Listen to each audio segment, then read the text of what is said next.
Der Hans ruft ihnen an. Ciao miteinander, bleiben gesund.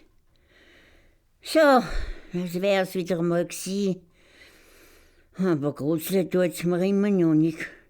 Also das lerne ich meiner Lebtung nicht. Da geht auf einmal die Türen auf. Ein Mann kommt rein, grösser als alle anderen. Ein Ries mit einem knochigen Gesicht und einem langen, weißen Bart. Oh, du Licht!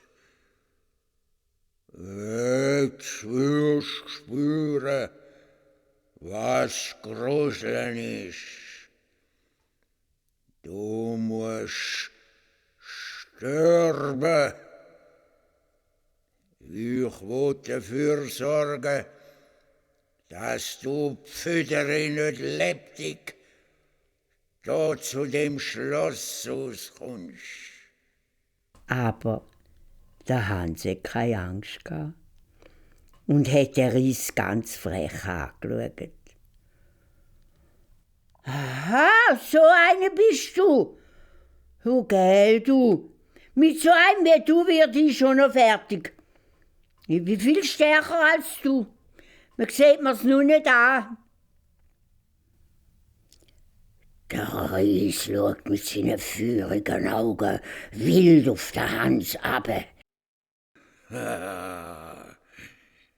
Wenn du stärker bist als ich, lass ich dich laufen. Komm mit. Er geht dem Hans voraus, durch dunkle Gänge bis zu einer Schmiede. Und dort stehen 2 Ambos und daneben 2 Äxte. Der Ries packt den Axt. So, jetzt schau, was ich da mach. Dann siehst, wie stark ich bin. Er zieht auf und schlägt den Ambos mit einem Schlag im Boden hinein. Der Hans lacht nur. Das kann ich viel besser. Komm, schau mal. Komm näher ran, dass du siehst, was ich mach. Er nimmt die andere Axt, haut damit auf den anderen Amboss und klemmt gleichzeitig den Weissbart vom Ries mit inne. Dann nimmt er eine Stangen aus dem Ecken.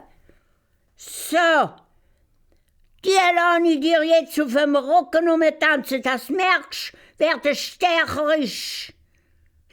Der Ries, wo ja nicht weg konnte, fängt an zu jammern.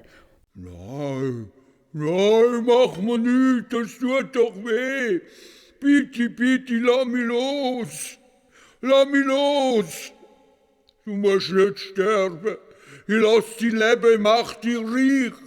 Bitte. Ich geb zu, du bist der Stärker.